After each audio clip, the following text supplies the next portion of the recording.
இன்றைக்கி வீடியோவில் ஸ்பைசியான chicken gravy எப்படி பண்ணுறதுன்னு பார்க்க போகிறோம். அதுக்கு நான் 1.5 கிலோ சிக்கனை கழுவி எடுத்து வச்சுருக்கேன். நீங்கள் நாளைக்கு வந்துட்டு சிக்கன் எடுத்திங்கன்னா கண்டிப்பாக இந்த வீடியோ வந்துட்டு ட்ரை பண்ணி பாருங்கள். இப்போ அடுப்பில் குக்கர் எடுத்து வச்சாச்சு.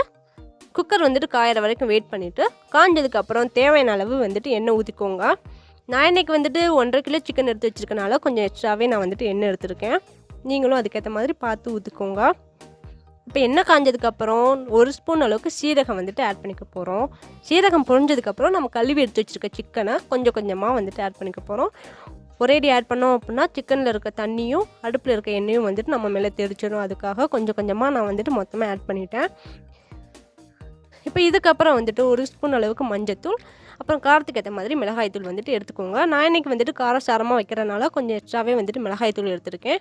அடுத்து நீங்கள் ரெகுலராக யூஸ் பண்ணுற சிக்கன் பவுடர் எடுத்துக்கோங்க.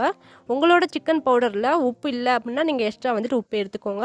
நாங்கள் யூஸ் பண்ணுற சிக்கன் பவுடரில் உப்பு இருக்குது, அதனால் லைட்டாக எக்ஸ்ட்ரா நான் எடுத்துருக்கேன். இப்போ இது கூட 4 தக்காளி பழத்தை பொடியாக நறுக்குனதை ஆட் பண்ணிக்க போகிறேன். இப்போ இது எல்லாத்தையுமே நல்லா கிளறி விட்டுக்கோங்க. அடி பிடிச்சிடக்கூடாது, அதுக்காக தான் அப்பப்போ கிளறி விடுறது. இப்போ இது கூட 2 பெரிய வெங்காயத்தை பொடியாக நறுக்கி அதிலே ஆட் பண்ணிக்க போகிறேன். இப்போ இதையும் நல்லா கிளறி விட்டுக்கணும்.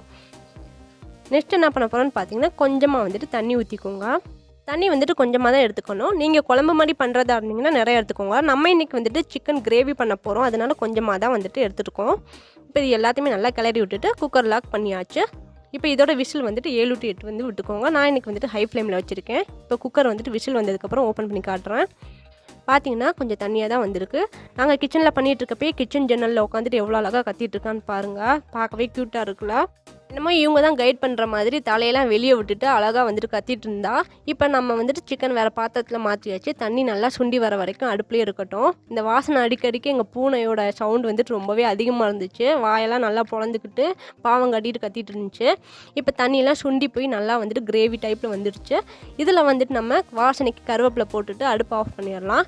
கிரேவி வேணும்னா இந்த டைப்பில் பண்ணலாம். குழம்பு வேணும்னா கொஞ்சம் எக்ஸ்ட்ரா தண்ணி ஆட் பண்ணி நம்ம இன்னும் கொஞ்சம் வேக விடணும். நம்ம இன்றைக்கி ஸ்பைசியான சிக்கன் கிரேவி பண்ணுறனால அடுப்பை ஆஃப் பண்ணியாச்சு. இதை அப்படியே நாங்கள் இலையில் மாற்றிட்டு சாப்பிட்றப்ப இலையோட டேஸ்ட்டுக்கு வேறு லெவலில் இருந்துச்சு. கண்டிப்பாக நீங்கள் நாளைக்கு சிக்கன் எடுத்திங்கன்னா இந்த மெத்தட் ட்ரை பண்ணி பாருங்கள். உங்களுக்குமே ரொம்ப பிடிக்கும். ஸ்பைசியான சிக்கன் கிரேவி இன்றைக்கி சூப்பராக பண்ணியாச்சு. இந்த வீடியோ உங்களுக்கு யூஸ்ஃபுல்லாக இருந்துச்சுன்னா லைக் பண்ணி சப்போர்ட் பண்ணுங்கள். பாய்.